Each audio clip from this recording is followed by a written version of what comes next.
Hello and welcome to another edition of your favourite podcast, Insane in the Membrane. Insane in the Membrane. Hello everybody, welcome to another episode of Insane in the Membrane. Well, this is a different one this week. I'll explain why in a minute, but firstly, as you know, admin. Everyone loves the admin bit, so we're going to do the admin first, get it out of the way, right? But it's important that we do this because we need you to get involved. So, become a Patreon. And watch our behind-the-scenes recording of this episode and many others, and you get exclusive. You get exclusive videos. You get the episodes first before everybody else.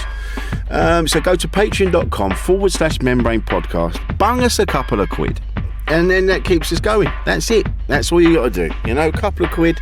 You don't even notice it's coming out your bank. You know, just bung it this way.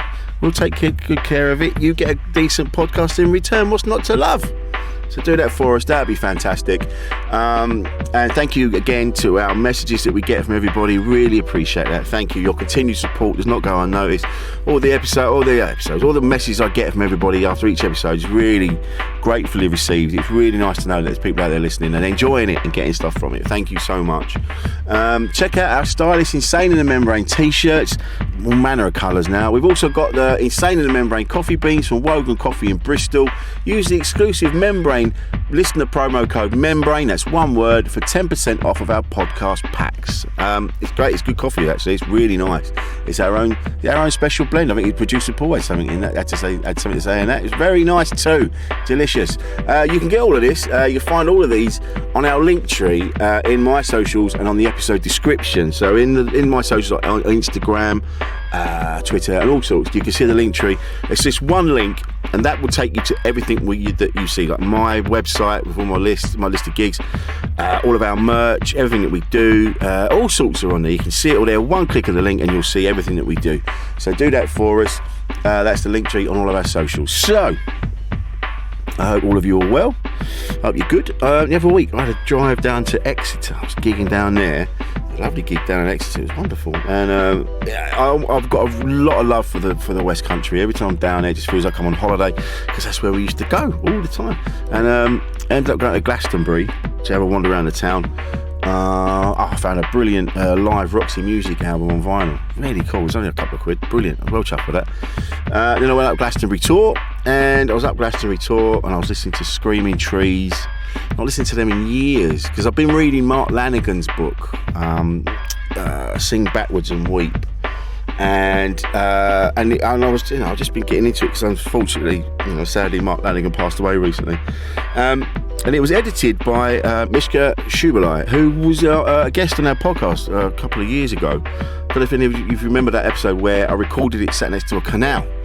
And yeah, because we were outside, we had all manner of, it was a couple of interactions with some people because of what we were talking about self-harm, and then this guy overhearing us felt a bit triggered by it because he'd been dealing with a similar thing. So we had a bit of a thing with him.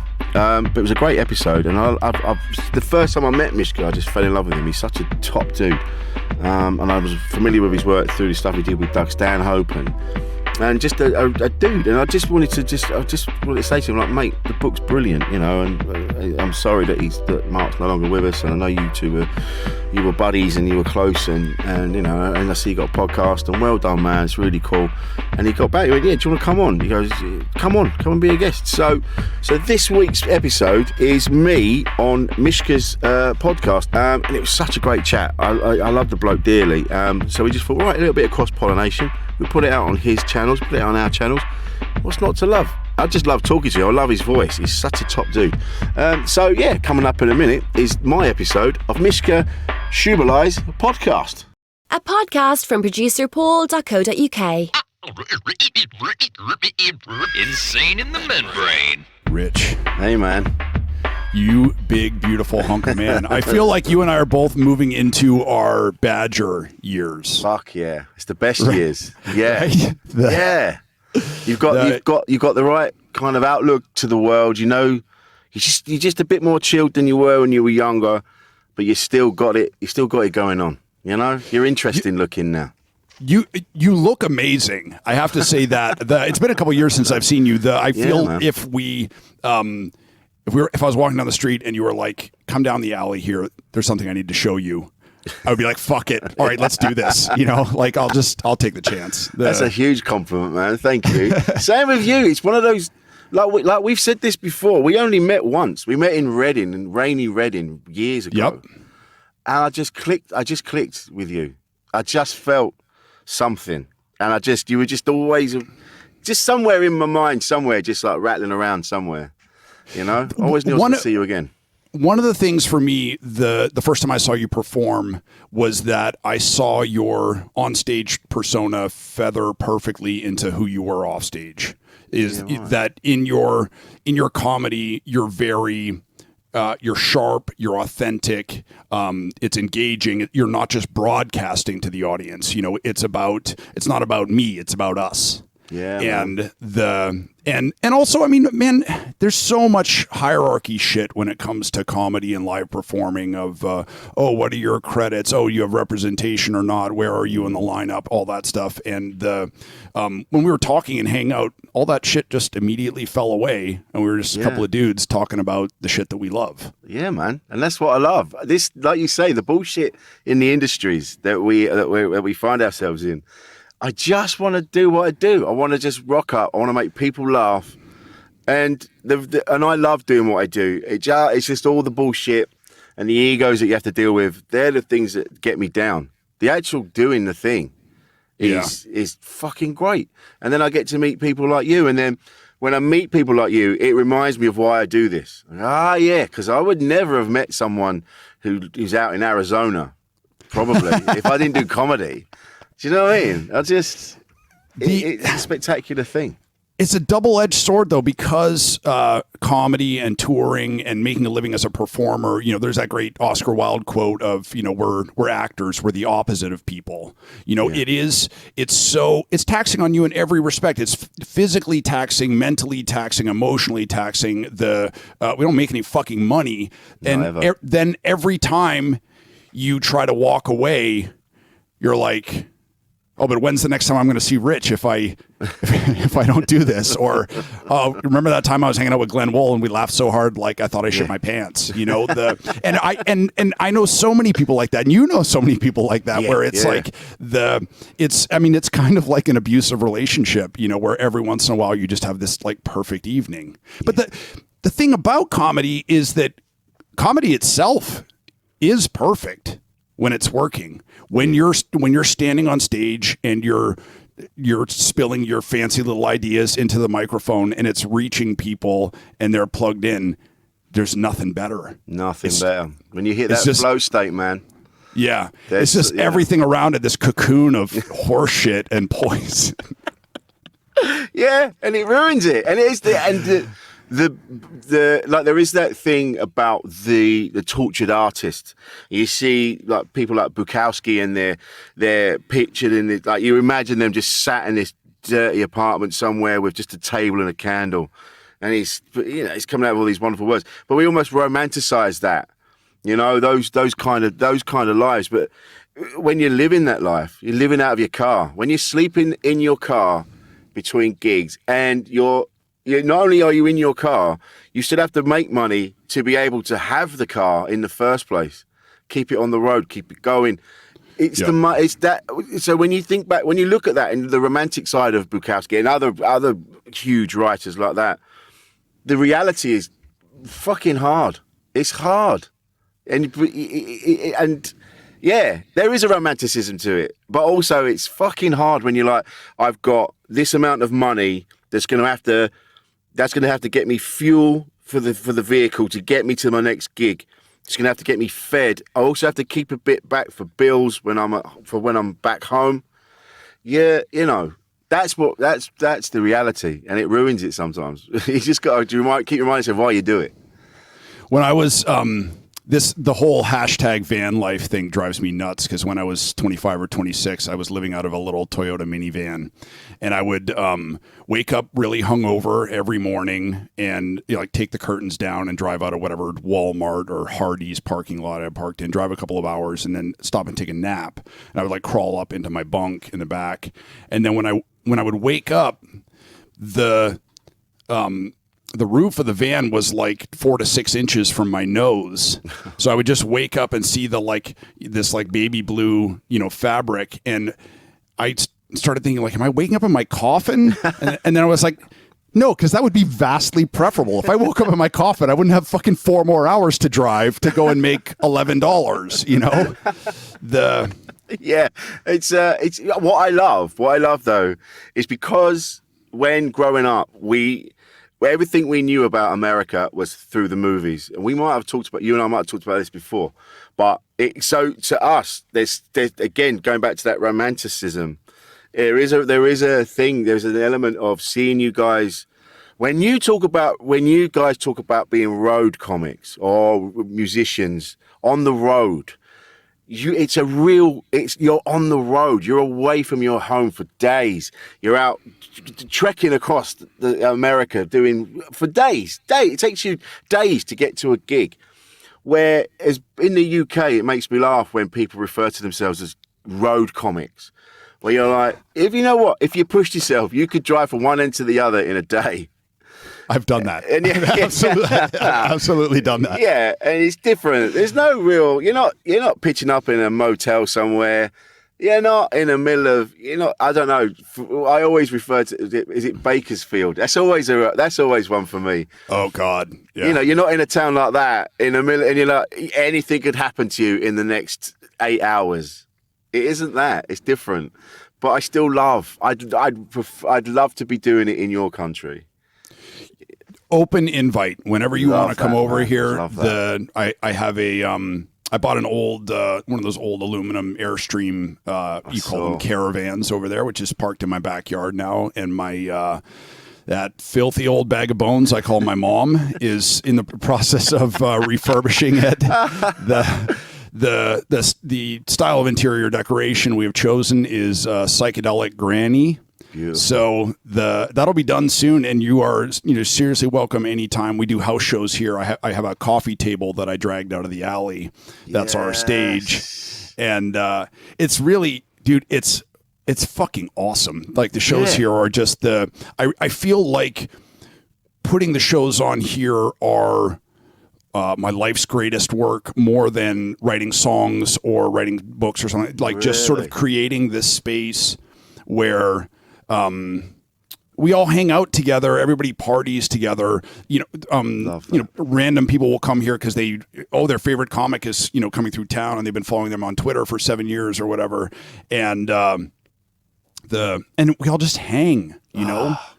I love that shit, man. That's what I love, and that's what it should be. There are moments when you gig with the right people, and it goes from you're not just working. It's an event. It's a thing, and you're all in it together. And there's moments where you're kind of mucking around with each other whilst the other one's on stage. You're heckling each other and you're commenting, or like you're kind of calling back to things they said, and it's back and forth. And those moments only come along once in a while. So to hear that is what you do is, oh man, that's the dream. That is the dream.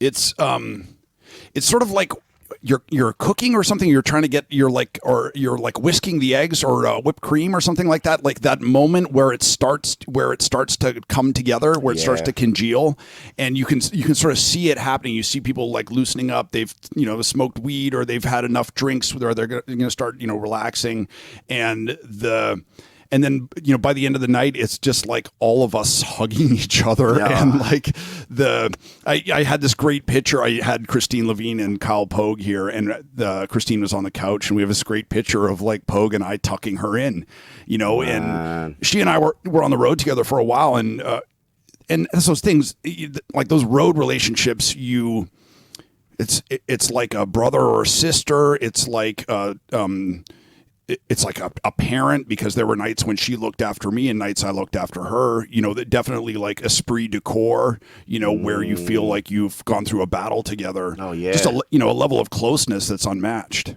Yeah. There's been a couple. I remember doing a gig. We were in Wales, and we travelled up. It took us like 3 or 4 hours to get there. We got there early. I was with another guy called Paul Peary, brilliant comic, Scottish comic. We got there early. Where in Wales? It's a place called Blackwood, which is just up from Cardiff. So Cardiff Okay. being the main. So you're looking at. So it's down. It's South Wales. I used to do a gig in Milford Haven, which I think is That's west. Yeah, way out. way the fuck out there. Yeah. That's Yeah. something as well. People, again, I've just said you could drive from one end to the other in a day, but you're not. That's without any traffic. That's without any stops. Oh, yeah. It's still an effort. You still have to. And Milford Haven's way out. It's one of those. I remember doing a gig out that way, and I forgot my wallet, and I had to drive back on half a tank of gas. Just. Oh God! No, not going over. I'd worked out what the speed I'd have to go to get back to London.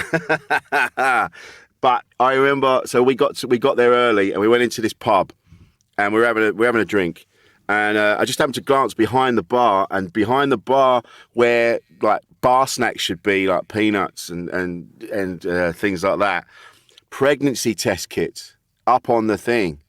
And I'm like, you got to ask the question. And I'm like, dude, why have you got that? What's going on there? And he said, oh, well, I keep getting caught with kids. And I just went, what? Yeah. He goes, I keep getting caught with kids. And it happens to a lot of guys around here. They keep getting caught with kids. And so I've got the pregnancy test kit. And I'm looking at Paul Peary, the other guy, and we're going, what the fuck? Is this some kind of pedophile ring that we've wandered into? And he went, oh, no. He goes, the women come down from the valleys and they're already pregnant, but you have sex with them and then they say it's yours. And that was happening a lot, apparently, in the town. And we were like, dude, you've got to change how you talk. This is a phenomenal story, dude. This is You guys, mate, you can't, the way you worded that. And I did say to you, I said, I thought you said you were a paedophile. And he said, oh, no. Yeah. One of the things that I love about England, about Ireland, about Canada is that when you go far enough out into the sticks, it's like you're going back in time. Yeah, man. And, and there will be the place where the guy comes in from milking the cow or, whatever, the riding a horse to the bar. The poacher comes in and he's got pheasants under his coat. He just chucks them on the bar. They'll set on my tab. The next time I'm back in the UK, I will get us a gig in Milford Haven with pheasants on our rider. I do want to say this though. Gigs there are fucking tough too, because I did like a whole run where I was just on the train for the entire thing. And I was traveling with my guitar and 2 cases. And it ended up being like 80 to 100 pounds of gear. Yeah, right. And so I would have to sort of, and the fucking, and I bought, I was like staying in Elephant and Castle and bought like suitcases from the African vendors, and the fucking wheels were falling off it, and I had all my coins in one bag, and then I was dragging the bag long enough it wore a hole in the bottom, and then I was just leaving a trail of coins. Like just, comically, I need the like stovepipe hat, like just a bindle, like an old fashioned hobo. Yeah, like proper. That's a proper British thing. Just this weary traveller just dropping his coins everywhere. Just amazing, man. I never introduced you. Let me give you a proper podcast intro. We just dropped right into straight in. Rich Wilson is a comedian and podcaster in the UK. We met once randomly at a gig and instantly became best friends forever. Absolutely. And one of the reasons I wanted to have Rich on the podcast today is because I feel like his podcast, Insane in the Men Brain, has really threaded the needle, I think, with men's mental health, and it is like a self-stated men's podcast, but it's not a chauvinist podcast or a misogynist podcast. It's about male vulnerability, and I just want to say thank you for doing that, and also I'm a huge fucking fan. I think it's so smart. It's so funny. It's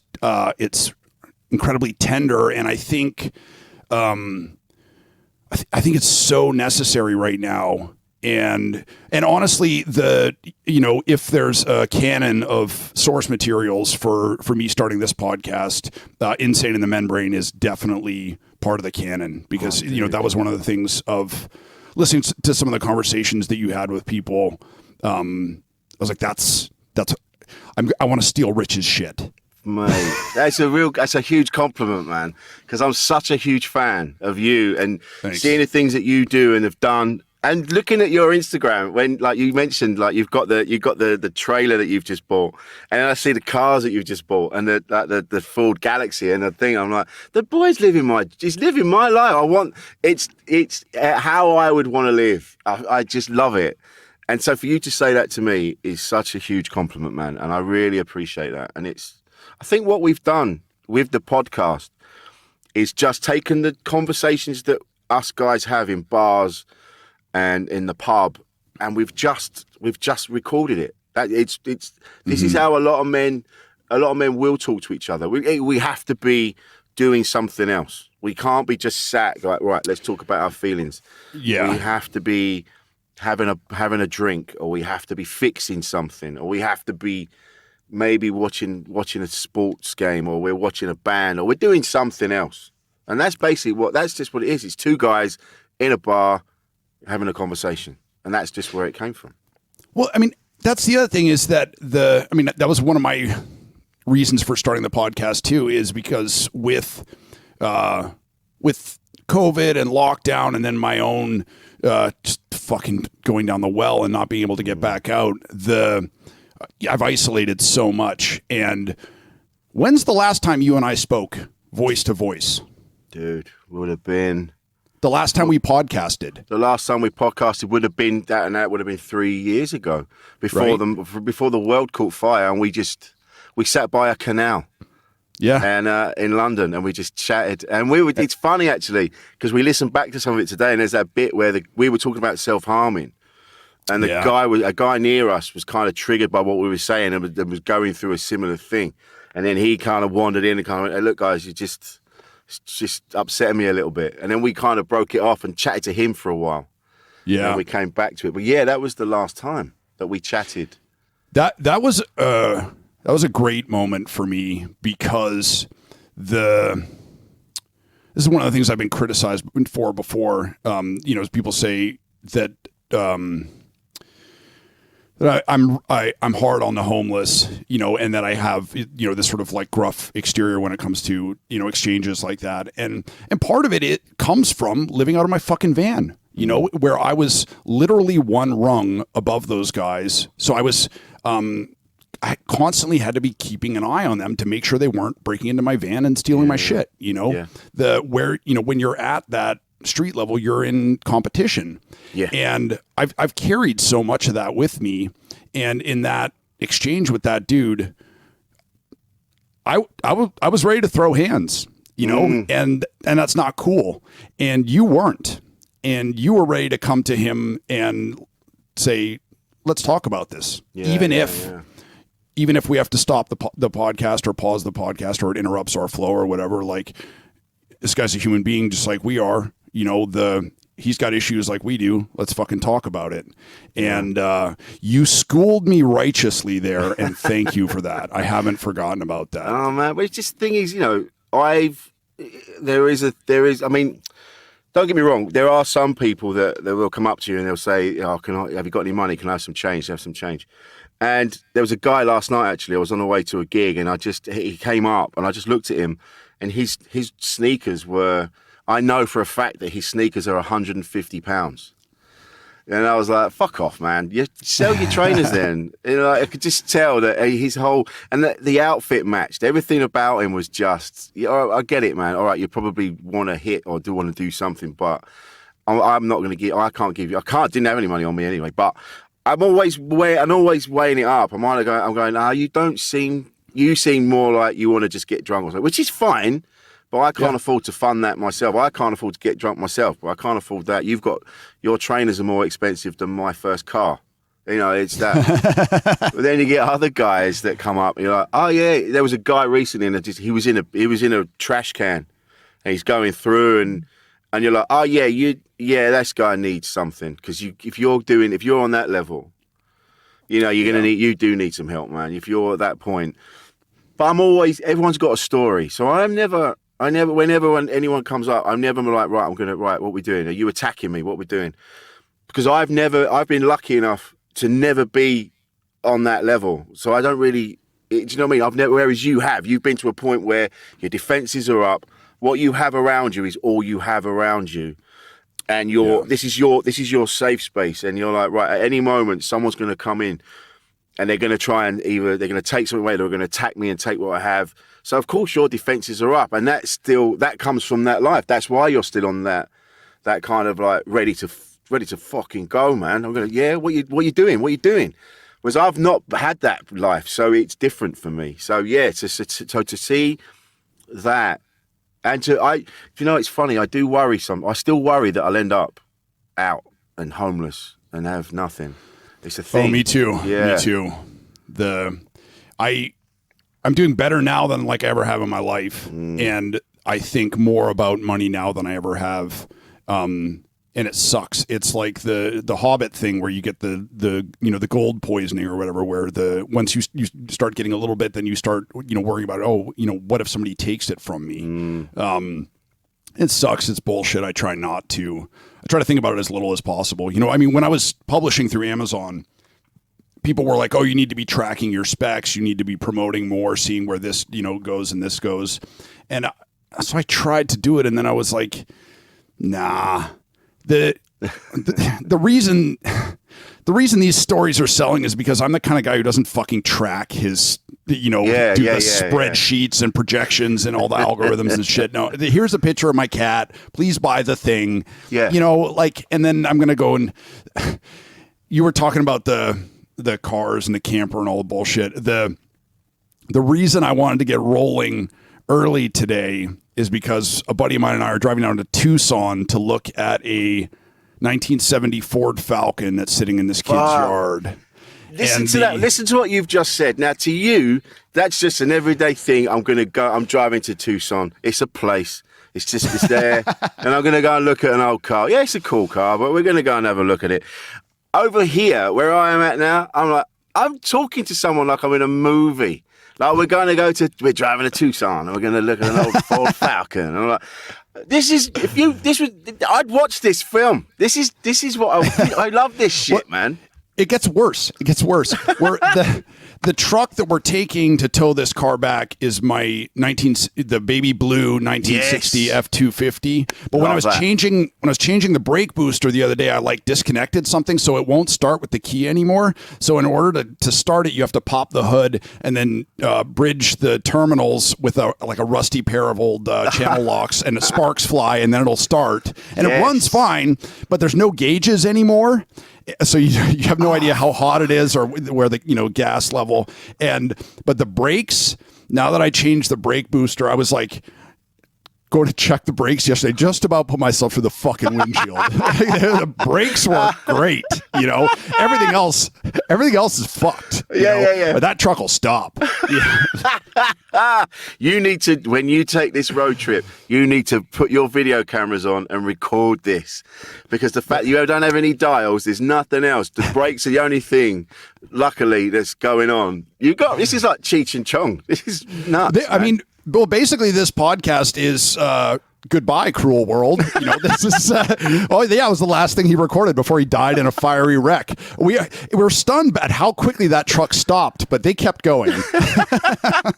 I remember there's a film talking about the Darwin Awards where people have done things in life. Yeah. And it's so fucking funny. There's one particular story about a guy that strapped a jet engine from a plane to his car. And the bit in the film that really made me laugh forever. The guy, they come to investigate how the guy came to die, and so they're testing it, and they go, and there's like a skid mark where the guy just burnt out for like 1.5 miles or something like that, and it was like 2 mile burnout with this engine, and then he goes, well, you see where the skid marks finish, and there's these little pieces of metal, these fragments of metal. He goes, yeah, that's where he left the ground. And then just went into the mountains and just evaporated. That's going to be you. When you hit the brakes, you're just going to evaporate through that windshield. Cause of death, evaporation.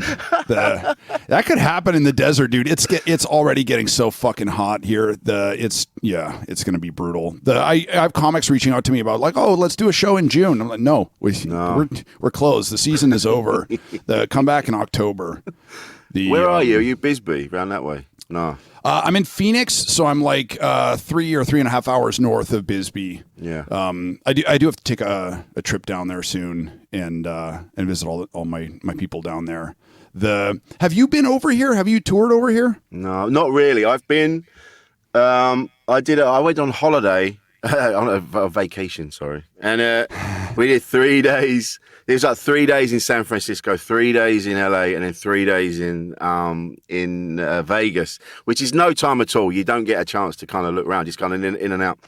I've gigged in New York. I've gigged in upstate New York. So I've gigged in Poughkeepsie, and I've gigged in Stanford. So I've done bits, but no, I'd love to just go out and spend time. Just go and have a look, because it just is. To me, it's the dream. You know, I mean, I don't imagine you would say things like, oh, yeah, I can't wait to come over and gig in Telford. It's just. Are you kidding? I fucking love it over there. That's one of the things I think is that when I have a shit gig in Amarillo, I'm like, God, another shit gig in fucking Amarillo or Tulsa or whatever. I don't want to shit on Amarillo. I've had some great gigs there. Yeah. But when I'm having a shit gig in Milford Haven, I'm like, I am in Milford Haven. That's a real pheasant. You know, it's a question of what's exotic to you or whatever. You know, they have crisps here. This is like the national delicacy, you know? And every time I'm over in the UK, I almost die by getting hit by a car every time from looking the wrong way and then, you know, crossing the street. I enjoy your delicious wine gums.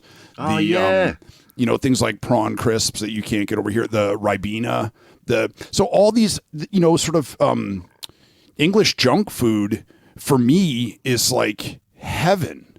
Yeah. You know, I always have to bring the black licorice all sorts back for my mom. Oh, yeah, they are good though, man.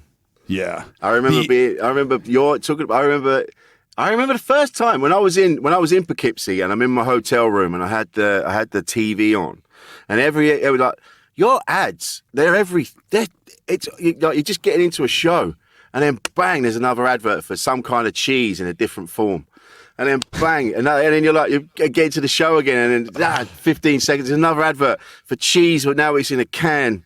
And you're like, cheese, it's always cheese. It was always cheese. And then I went out to get something to eat, and I went to a place called Friendly's.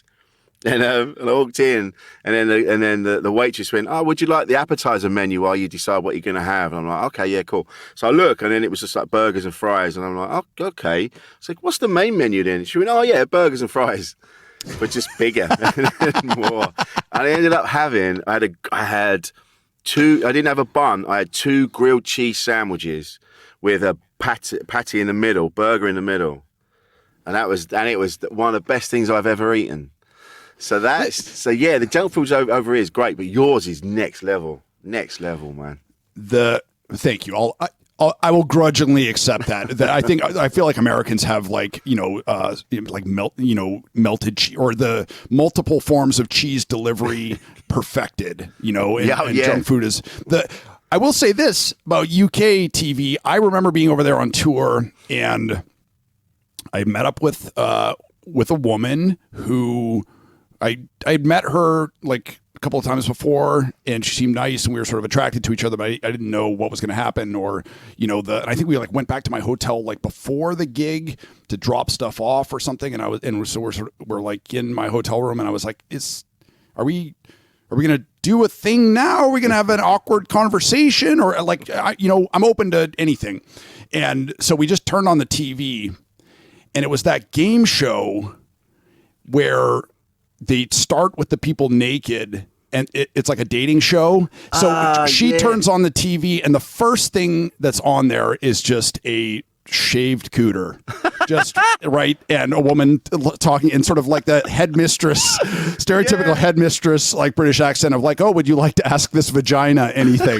What's the name of that fucking show? It's called Naked Attraction. Naked Attraction. And they have you stood, they're stood behind screens and they lift it up like a garage door. So you get like halfway up and then you can see you can see your bits and pieces. And then they judge. They go, oh, is that? And they have these huge discussions about, is that a nice vagina? Is that a nice set of balls? And this is yeah. And the woman that's hosting it, like, she's very open. She goes, oh yeah, I like vaginas, I like dick, and I've had both, and I've done this and I've done that. Yeah, it's a crazy show. I know the guy. I know Andy, that is the brains behind it.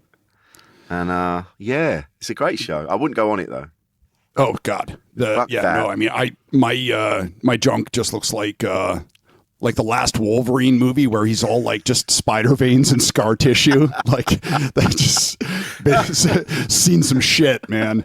Mine look like a vaporized Wookiee. It's just up down there. Yeah, you see these bits of metal right here? That's where he left the road. Dick and balls straight into the mountain. That's all that's left, man. Just the pelt. So what happened in the room? I looked at the shaved pussy on the screen, and she looked at it, and we looked at each other, and then that was about it. We fucking got it on, right? I was like, well, all right. That was all you needed. Which is good, because I'm glad we didn't linger on that show, because you'll see some guy who like works the fucking cash register in a department store, which, listen, all jobs have dignity. Absolutely. But also he's looking at this woman's body, and he's like, oh, her labia are kind of weird. I don't like it when the inner labia come out of the outer labia. And I'm like, buddy, you will never have any labia doing anything for you ever again if you don't hashtag yes all labia. Like, fucking the worst it ever is really good. Just get in there, like, exactly. It was exactly, man. I tell you what, it is funny. There was did remind me, because so there was one, and the guy went, I don't like her feet are not good. And I was like, yeah, I'd have an issue with that. I like feet, and it would be. I know this is so shallow and so shit, and paints me in a terrible light. But I remember watching Boomerang, the Eddie Murphy movie, and he's in bed, and he kind of, as she's asleep, and he pulls the covers back so he can see her feet, and she's got like these talons, they're just bent up.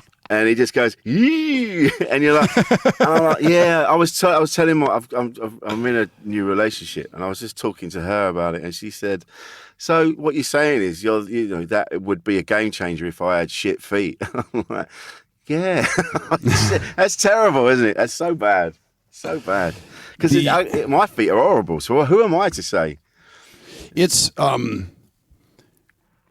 actually have voluptuous feet. I have very nice feet. Because as a runner, I'm always like taking care of my feet. Oh, Because I'm a guy, I can always wear comfortable shoes and not have to fucking worry about, doing 6 hours wearing a pair of heels or something like that. Yeah.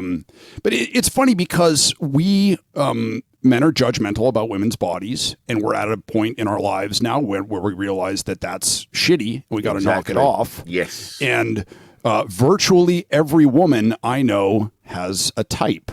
They have a thing that they're into, whether it's black dudes or skinny dudes or old dudes or dudes with weird veins, Yeah. And and I always tell them that it's bullshit to have a type. That what matters to me is what's inside, which is of crucial importance, which is, irreparable emotional damage. Yeah. That's my kink. That's my Pornhub category. I've got a luggage rack just over there. Just bring your luggage through. I'll put it next to mine. We'll be fine. One of the wheels coming off the trail of change. Yeah. Don't worry. We'll just lean over this side together. We'll just keep this vehicle going. It's going to be fine. I tell you what, it's funny. Yes, there are women do have a type, and all of us, all human beings, you know, we've all got we all on all sides. We all need to work on ourselves. But I think with men, a lot of men. Yeah, a lot of men will go, oh, I like this and I like that. And like you say, judgmental about a woman's body. But then a lot of men they'll kind of act upon it. They're a bit more aggressive when it comes to that. And that's what we're talking about. That's the conversation we're having. It's like, all right, fair enough. You like different bits and bobs, but it's your behaviour around that as well. That's the conversation we're needing to have. It seems it's worldwide, it seems. I feel like in America they have this Big Brothers Big Sisters program where a kid without a lot of sort of parental influence will be assigned an older brother or older sister, and then they sort of go to ball games and you sort of mentor them. And I feel like we need a program like that with aspiring woke bros with a lesbian. Yeah, because I have my lesbian best friend who's my hiking buddy. We were hiking just about every weekend, and she sort of, when I first moved to Phoenix, she just adopted me.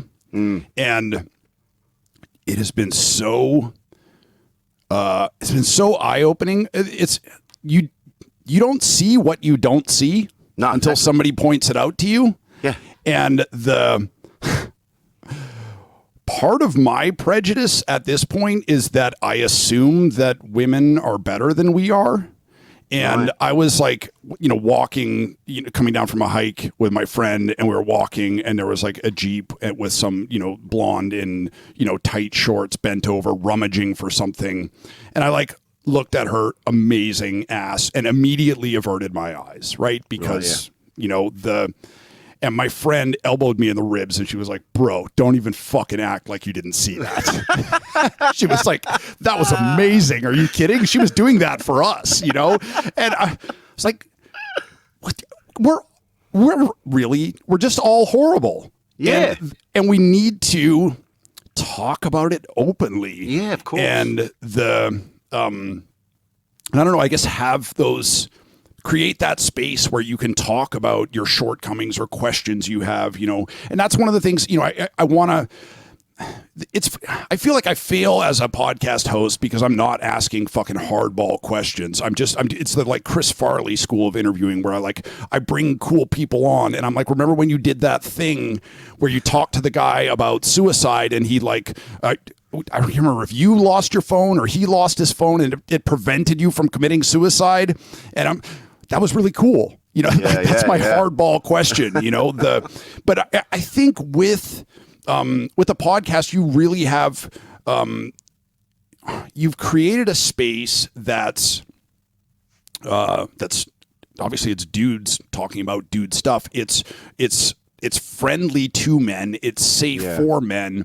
And because of that, you bring in a lot of guys and who can, you create a space where guys feel comfortable letting their guard down and talking about stuff that they wouldn't, talk about otherwise. And also I think people listening are listening because they're like, oh, this is my favorite comic. He has that joke about the dick buffet or whatever. And then they're going to hear that person tell a story about losing their mother and navigating grief. How has it been for you shepherding those conversations? You're a friend of mine and you're a comic, so I assume that the inside of your head is fucking chaos. Yeah, it's funny because I've had a lot of comics on that have spoken about things like attempting suicide, talking about self-harming, talking about shit things they've done when they were growing up, and because they're comics, they do it in a funny way, and that's what makes the podcast a bit more of an easy listen. Because we have talked about some really, really, really strong subjects, and it's what I did learn from this was aftercare. People have said to me that they feel comfortable. There's something about me that makes them comfortable enough to open up and tell me things that they might not have spoken about to somebody else, especially someone they don't really know.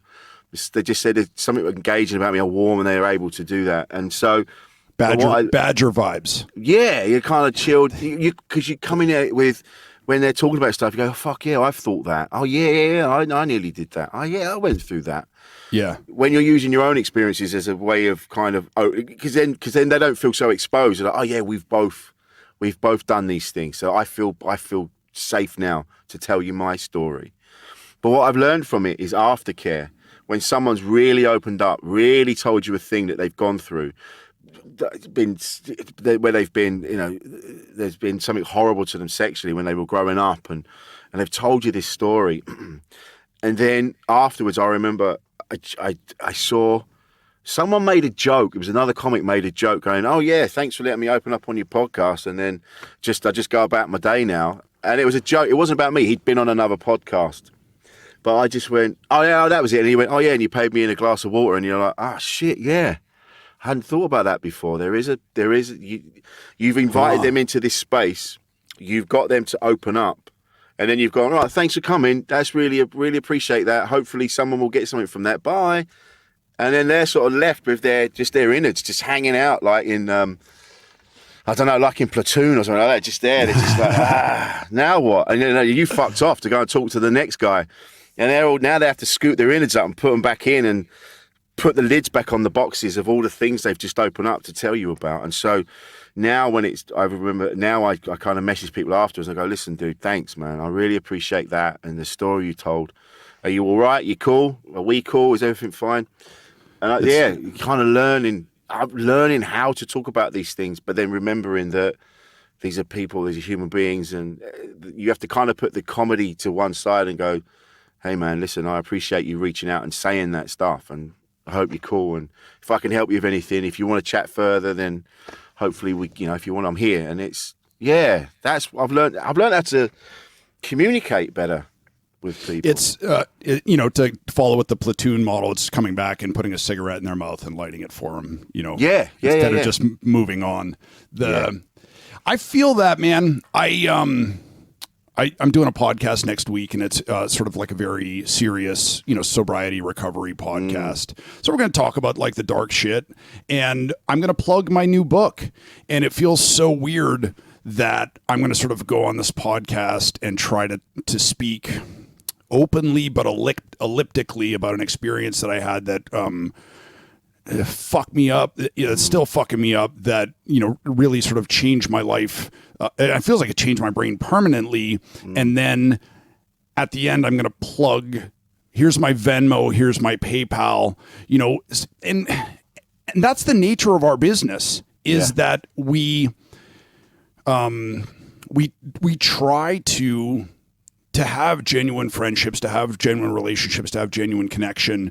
And then also there's part of it that always has to be transactional, that, and I don't know, I try to just drag it out, drag the fucking thing screaming out from under the bed and into the sunlight and talk about it, and then, because everybody's got fucking bills to pay and shit that they got to do. Man.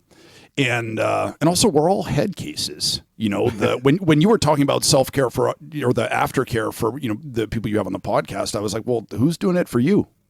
Well, I'm lucky that I have producer Paul, and producer Paul's brilliant at this. He's really kind of, he's such a great guy to talk to because he's very kind of, I take the piss and say he's like, he's like a robot.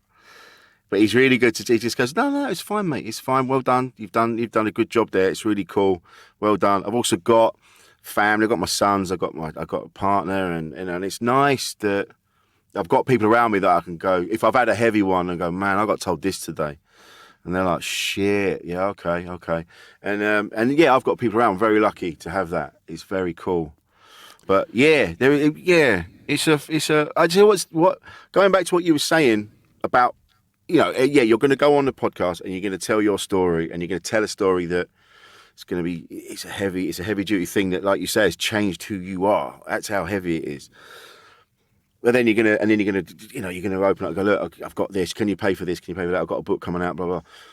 But you're not using the story to make money. Like, you're not like banks at the minute. They're they're going, oh yeah, we need to do more for mental health. We're doing this thing to shine a light on mental health. I'm Jeff Bezos and I'm going to talk about mental health. And you're like, no, you're exploiting. What you're doing is exploiting. What you're doing is you're not doing that. What you're doing is telling a story that will benefit others who have been through a similar thing. And sadly, there's going to be a lot of people that would have gone through a similar thing that you did. And that's what you're doing. And then on top of that, but at the same time, you're going, but I still, I'm a performer, I'm this, I'm that. I just need a couple of dollars. I just need something.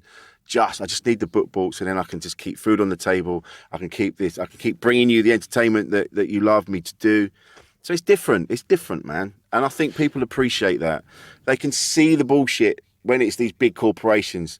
A friend of mine works for Bank of America, and they fucked him. They really fucked him. And then the next breath you see this week it's Mental Health Awareness Month, and we're going to do this, and we're going to do that. You go, you piece of shit, absolute piece of shit. So what you're doing is different. It's different, but it's beautiful that you still question that, and that's what sets you apart from the other pieces of shit. Is that you question it. If you didn't question it, then that would be the difference. I guess I feel like a grifter or something when I ask for money.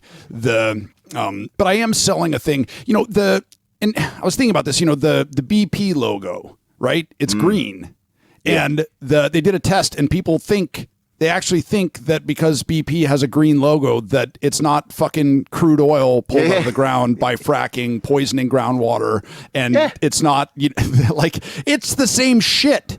It's just a fucking PR campaign. Exactly. There was a whole board meeting where they had everybody in, they had the shareholders involved, and they just went, right, how can we make this socially acceptable where people will think, oh yeah, I'm going to buy that fuel because that fuel, that's better for the environment. It's green. It's green. Well, I mean, it's great, man. Of course. It's like all this shit about electric cars and stuff. And I think it's in Denmark or somewhere where they're like, or wherever it is, it's somewhere like that.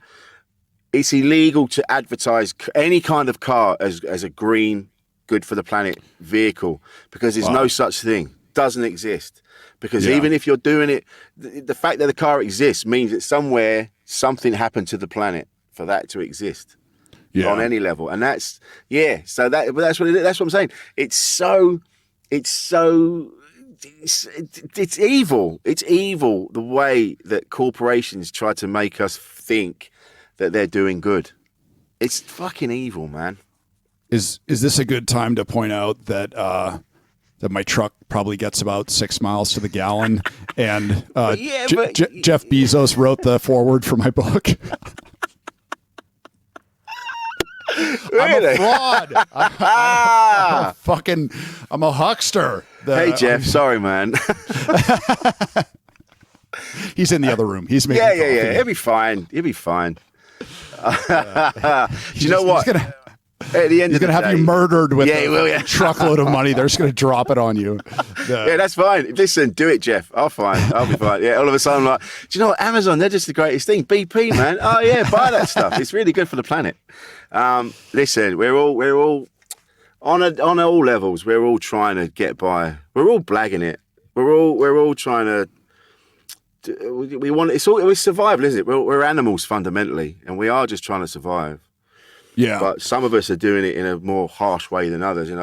I think on our level, we don't want to damage anybody. We want to, for anything, we want to bring everyone together with what we do.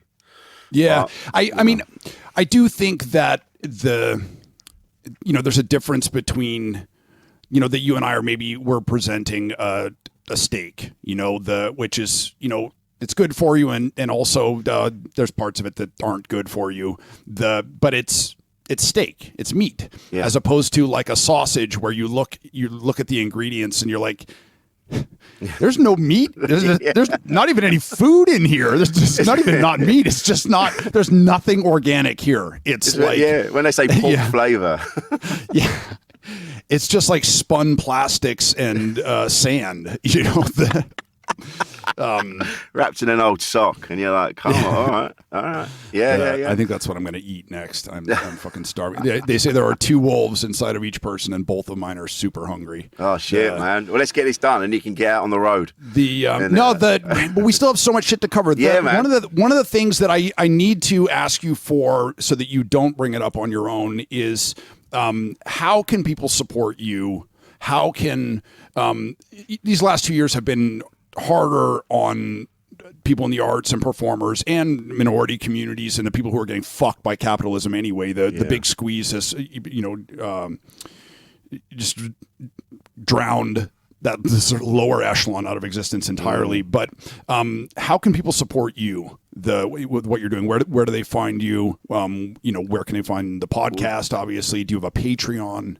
It's all up. Well, the podcast is on every podcast platform, so it's on Acast and wherever you'll find it. It's worldwide. It's on all of the platforms. We've also got Patreon, which is patreon.com/membrane podcast.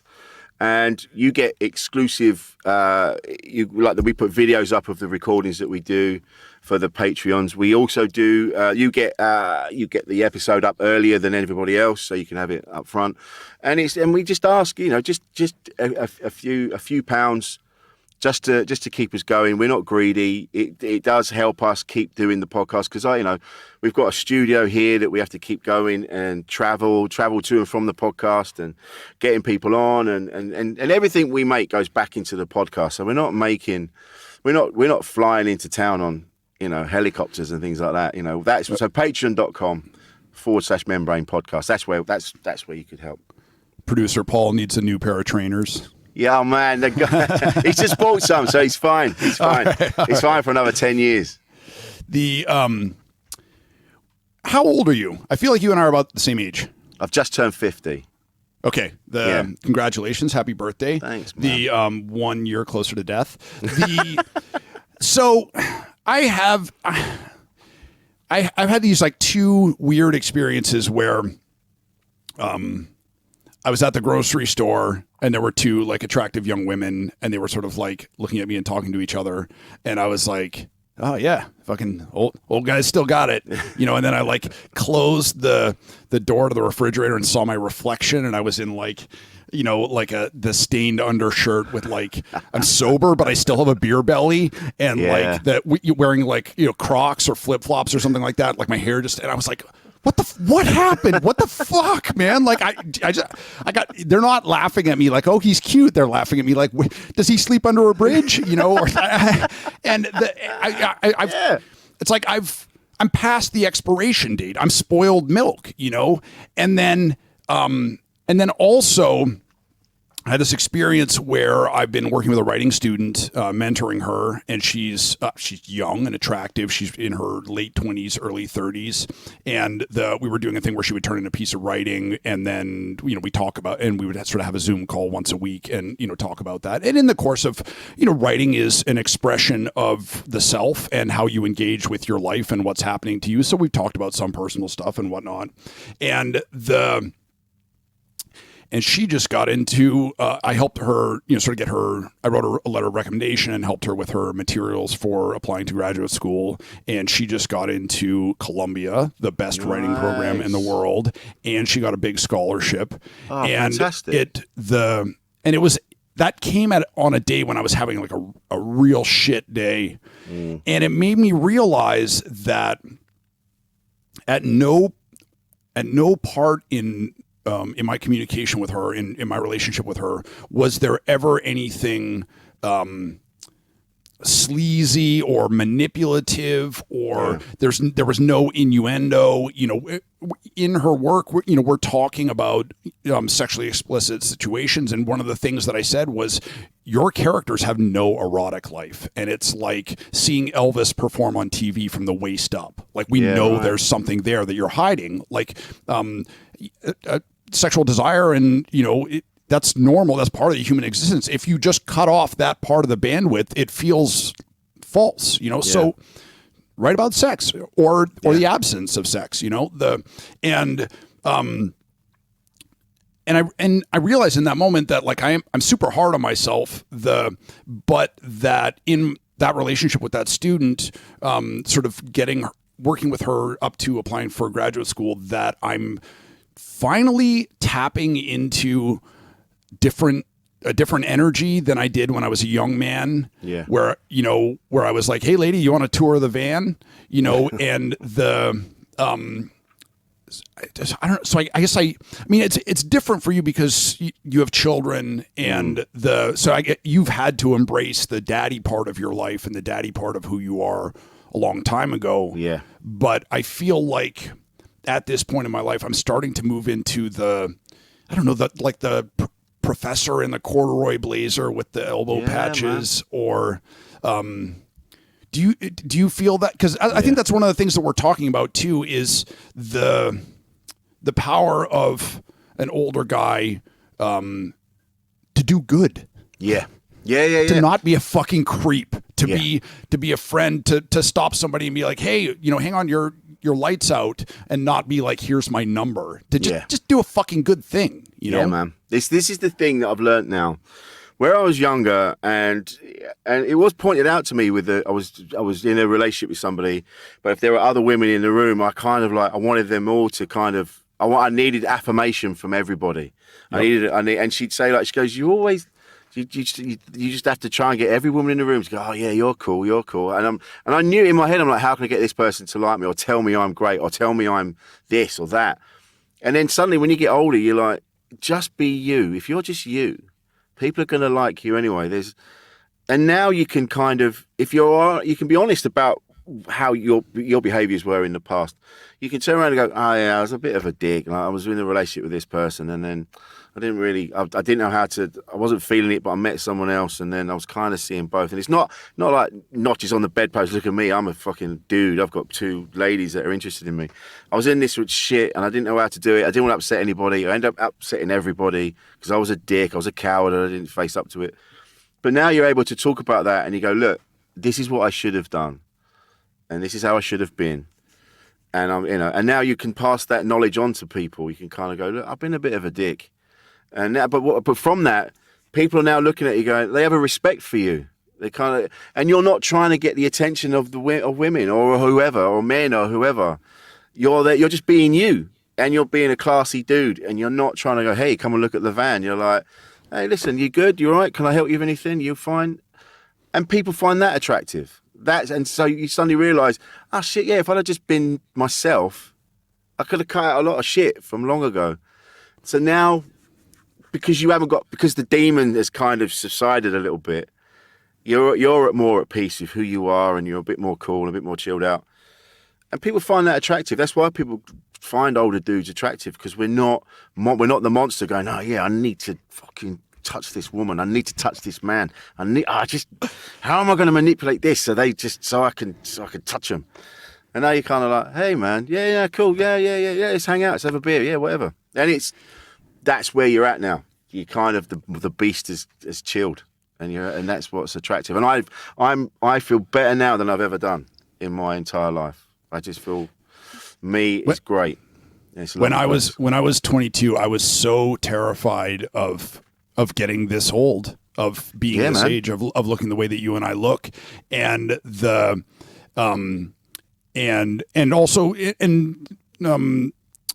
and having my sex drive die off, and ceasing to be seen as sexually viable by the outside world.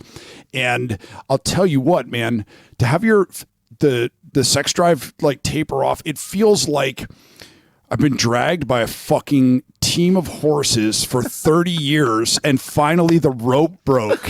Yeah. And I could stand up and be like, holy shit, man, that was a wild ride. Wow. Dusting yourself off. Yeah. Yeah. Whoa. I can't believe you want to go get coffee?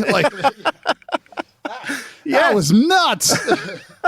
And then you think about situations you've been in, maybe things you've said. I mean, I'm painting a terrible picture of myself. I've never sexually assaulted anyone. It's not been that, but you kind of, there's things that you say kind of manipulating the conversation around to sort of sex, or do you know what I mean? When you've had a few drinks and you're kind of like, so anyway, so what? The conversation of like, what are you into sexually? That sort of thing. And no, I just want to find out, man. Just want to find out. That now you're in a place. Like you say, you've gone. I'm so fucking glad that guy's gone. He was exhausting, and he didn't know when to leave. And now he's gone, and I'm like, oh, okay, yeah, taking a breather now. Whew. Yes, and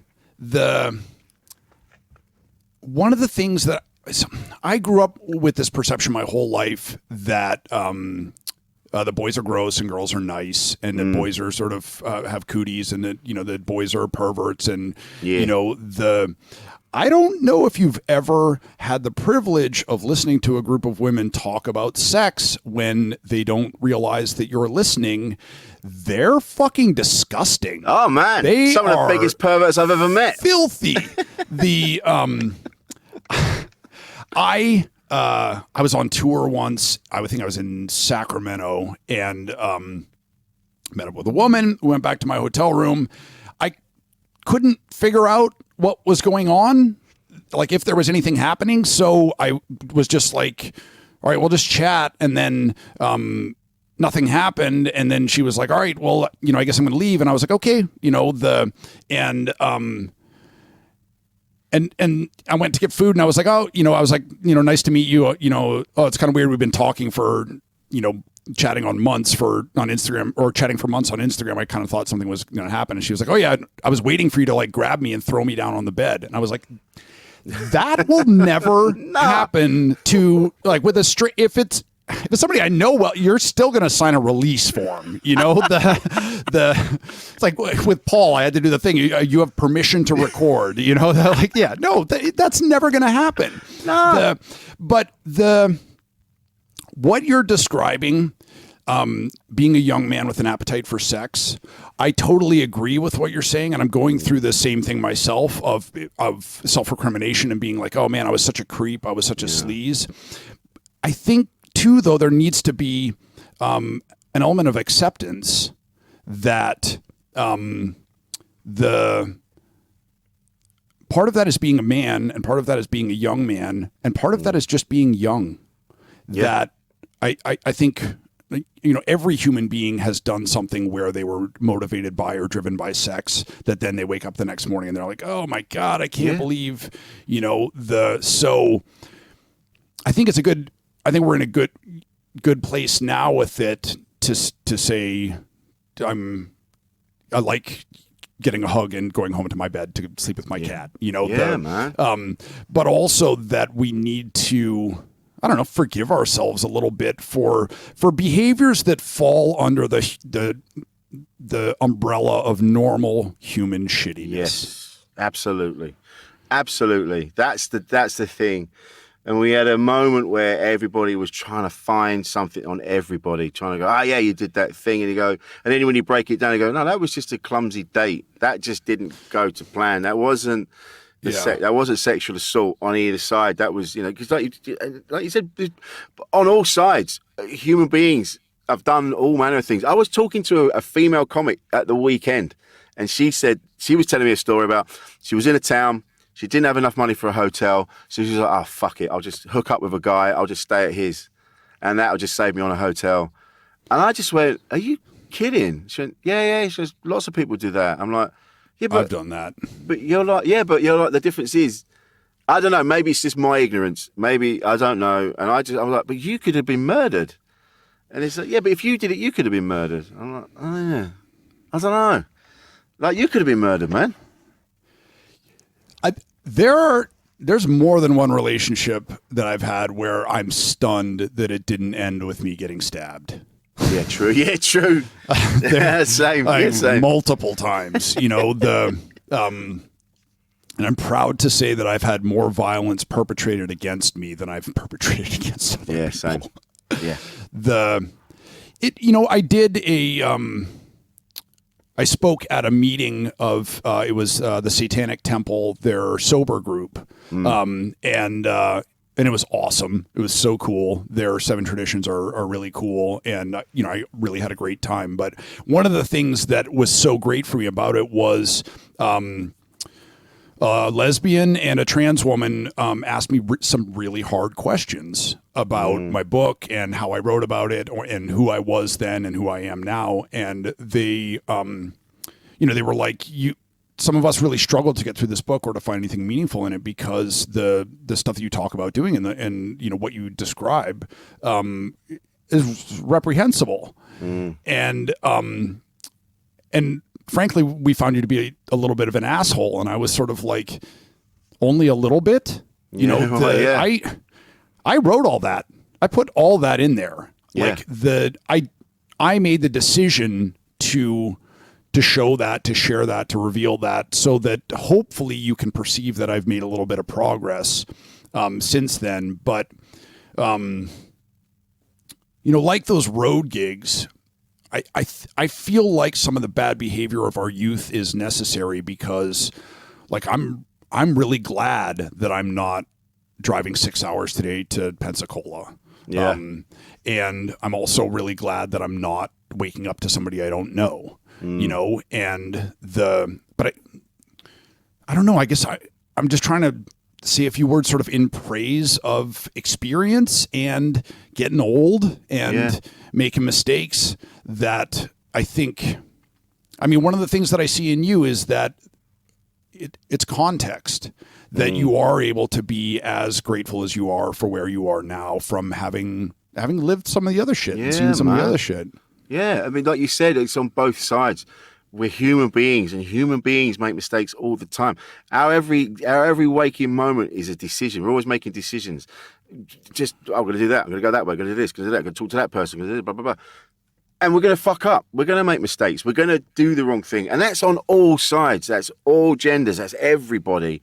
Regardless of whether you're sex, whether you're gay, straight, trans, whatever, you're going to fuck up. But what you need to do, the difference is you learn from that. And I think one of the biggest things to show that how much you've learned is to just look back and go, oh, yeah, fuck, that was I have been an arsehole. I've been an arsehole in my time. I've also done some fucking amazing things. I've done some incredible things. I've also been a fucking arsehole. And you have to acknowledge that, and that's all part of growing as a human being, is to acknowledge the shit side and the good side. And that's what we all need to be doing. But at the moment, it seems everyone's going, you were a piece of shit. You shouldn't have a career. You shouldn't do this.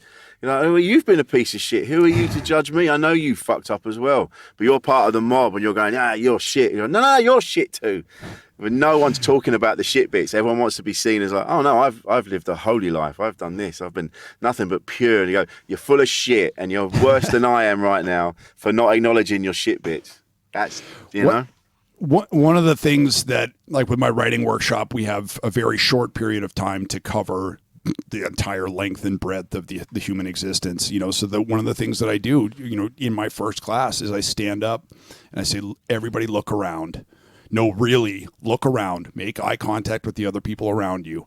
Everybody here has pissed their pants. Everybody here has shit their pants. Yeah. We all carry horrible secrets. We've all done things we feel deeply ashamed about. Fuck, all right. Yeah. It's weakness is what binds us together as human beings. And we can't deny its existence. We have to acknowledge it and let it be a source of connection instead of, let's not talk about that. Yeah.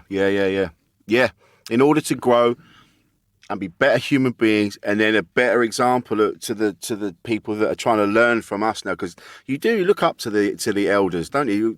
Down the century, since the beginning of humankind, we look up to the elders because they've lived, they've experienced more, and so we are in the position now where we can help the younger people coming through, going, yeah, listen, I did that. It's not a great thing, but don't worry. As long as you're looking at it and going, oh fuck yeah, that behaviour was a bit shit. When we've taken drugs and we've drunk too much and we've ended up running naked around the city and banging your cock against the car and whatever you're doing. We've all done that. That was very specific, Rich. Yeah, it was that one time in Portsmouth. But it's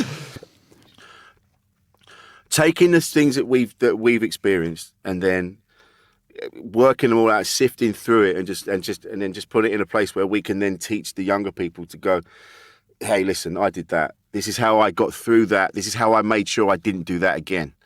It's the same with like you spoke. There was an episode I listened to your podcast. I can't remember the guest. I can't remember his name. I'm really, truly sorry. But you were talking about sexual abuse when you were kids. And you were talking about something that's I can't remember his name. Fuck, I was only listening to it the other day. He was talking about something that happened to him.